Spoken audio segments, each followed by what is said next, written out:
It wasn't long ago. America was awkward and clumsy. Its machines slipped and slid in a maze of belts and pulleys. It was a nation driven by horse and water power. And then came electric power. As inventors found new ways to use electricity, they were confronted with new problems. Electrical currents behaved in mysterious, unpredictable ways.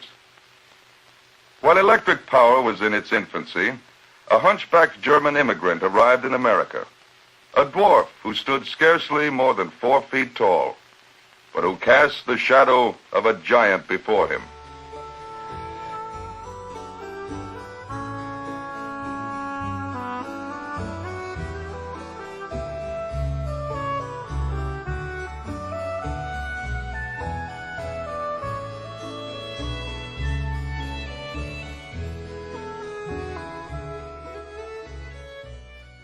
The young immigrant brought with him one important tool, the science of mathematics. He began calculating basic laws of electrical behavior. His shadow stretched out to reach the future. His rock-sound theory began to form the foundation of all electrical invention.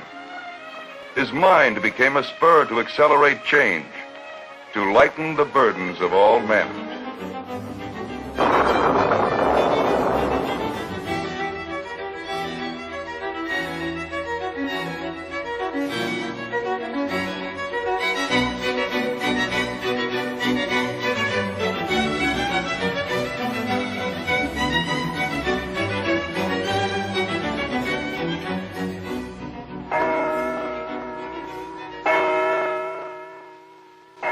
German city of Breslau, near the border of Poland. Charles Proteus Steinmetz was born here a century ago, on April 9th, 1865. He was deformed from birth, a third-generation hunchback.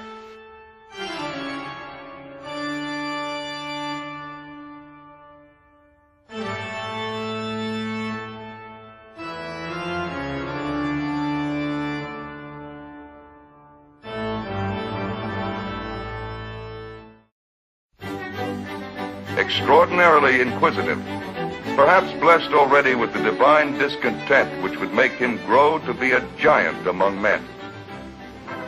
Breslau, the university, 1882. At Breslau, Steinmetz was driven by forces within him, studying, absorbing, taking more than was given.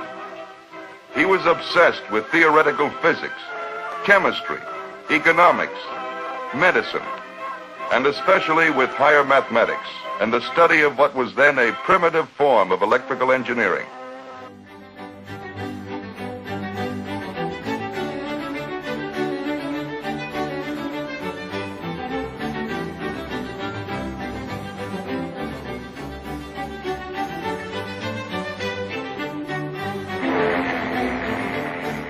Steinmetz, 24 years old, America. I am very satisfied to have come here where a reasonable man can live reasonably and succeed. Nobody interferes with your freedom, and one has the entire Sunday for oneself. Steinmetz finally found employment with the firm of Eichmeyer and Osterheld, manufacturers of hat-making machinery. Rudolf Eichmeyer, also a German immigrant, he was willing to try the talents of a hunchback dwarf in ill health. After 8 months as a draftsman, Steinmetz began to apply his mathematical knowledge to the improvement of motors, and he was placed in charge of the firm's laboratory. His legacy to all of mankind, the notebook, began to fill with the shorthand of genius. And the genius spilled out onto the pages of Electrical Engineer magazine.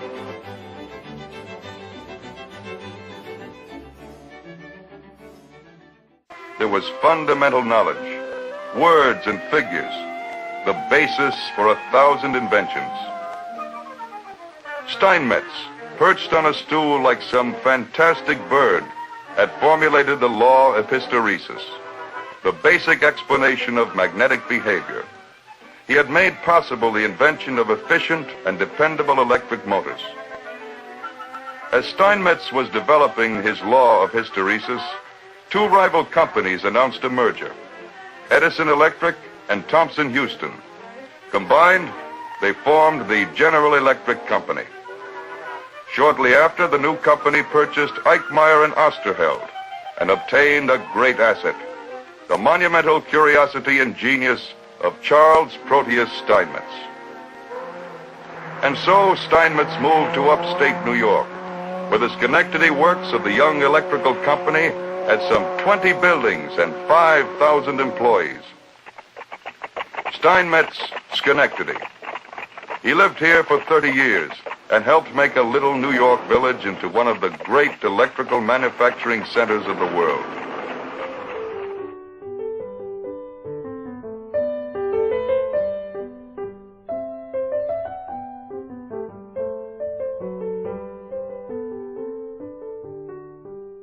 Steinmetz first took an apartment near his work, with the tree-shaded streets lined with 17th century Dutch homes recalled the memories of the old country. He made friends, and soon a bachelor circle of dedicated young electrical engineers set up a more elaborate residence. It was natural for his friends to bring their fascinating problems to Steinmetz for discussion and solution. At the General Electric Works, Steinmetz was officially made consulting engineer, a position he held throughout the rest of his life. He was called the Supreme Court, and important new ideas from within his rapidly growing company were sent to be tried against his logic and knowledge. There was the judgment of Steinmetz implicit in nearly every innovation introduced by his company. He was 29 years old. His understanding of the science of mathematics was augmented by a growing knowledge of electrical behavior. He worked far into the night on complex problems, obsessed and absorbed with his calculations, happily curious. In 1894, Steinmetz achieved another great triumph, a staggering achievement in complicated mathematical computation. He devised a formula to measure the forces of alternating current.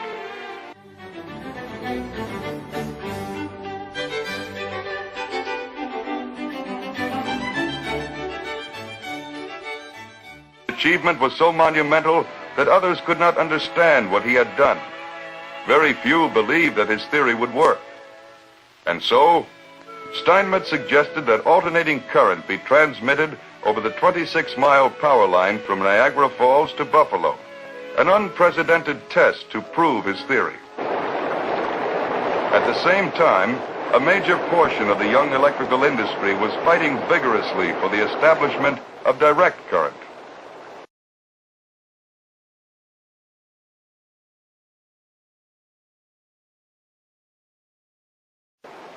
Steinmetz and alternating current won out in this first full-scale harnessing of the falls, and the controversy ended. Steinmetz was believed. The line had worked, but it took volumes simply to explain his theory fully, so that others could understand it. The contribution, mathematics which showed the way to the efficient use of electric power. Steinmetz was a prolific writer and inventor. More than 200 patents were taken out in his name. And while he was finding intellectual fulfillment, he was building a full, if strange and legendary life in his community. After he had lived in Schenectady for 6 years, Steinmetz built this house, and alongside it, General Electric constructed for him a 2-story laboratory. Here, a young technician, Joseph Leroy Hayden, helped with experiments, and a warm friendship sprang up. When Hayden married, Steinmetz missed him deeply. The long hours of complete absorption in their work, the mutual curiosity and understanding. So, Steinmetz invited Mr. and Mrs. Hayden to live with him in his large house. Soon after, Steinmetz adopted Joseph Hayden as his legal son. And from that time on, the third-generation hunchback had a healthy and happy family of his own.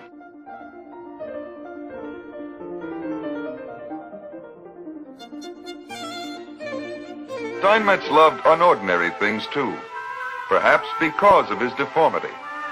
His bizarre collection startled the people of Schenectady, and quickly a number of legends grew about the eccentric electrical wizard.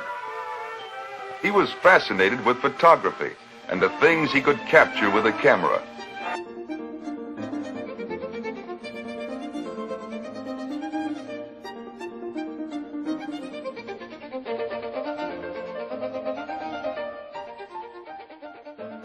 With a group of friends, he designed a flying machine, and the remarkable machine was constructed in 1894.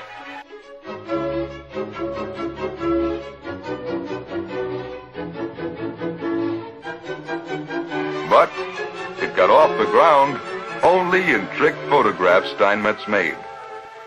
But above all, the electrical genius lived to work and to influence the work of others. Union College. He taught here for 10 years. Union conferred upon Steinmetz the degree of Doctor of Philosophy. And Steinmetz conferred upon his students the great beginnings of wisdom. Perhaps the greatness of the man is reflected in the stature of the people who visited and consulted with him. Lord Kelvin, British physicist, famous for his absolute temperature scale. Henry Ford, who had an electrical problem with headlamps for his Model T.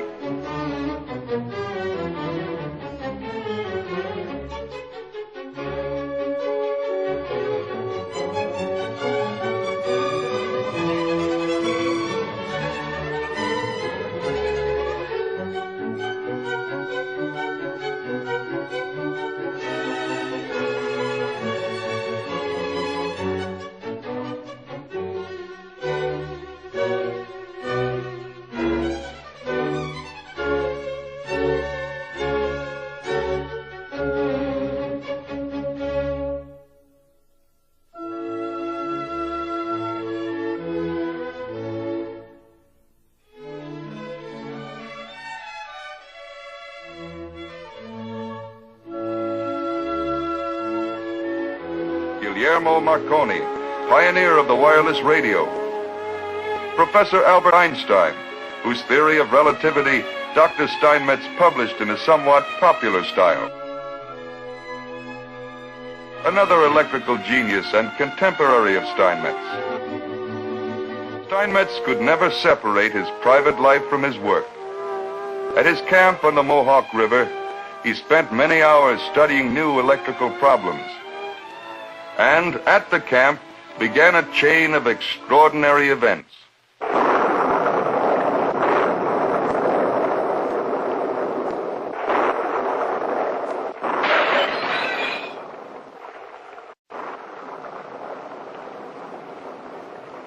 Dr. Steinmetz, come quickly. Something's happened to the camp.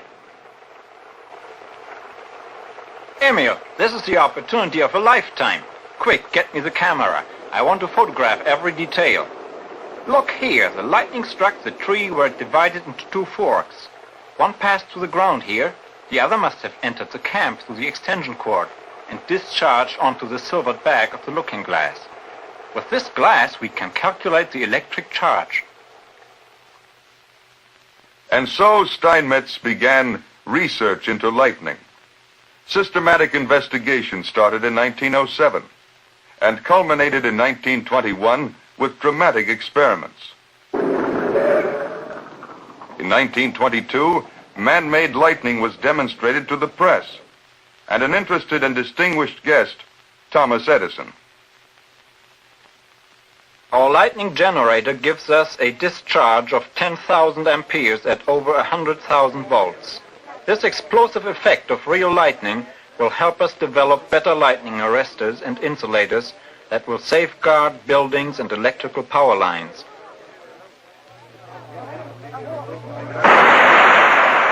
Man-made lightning.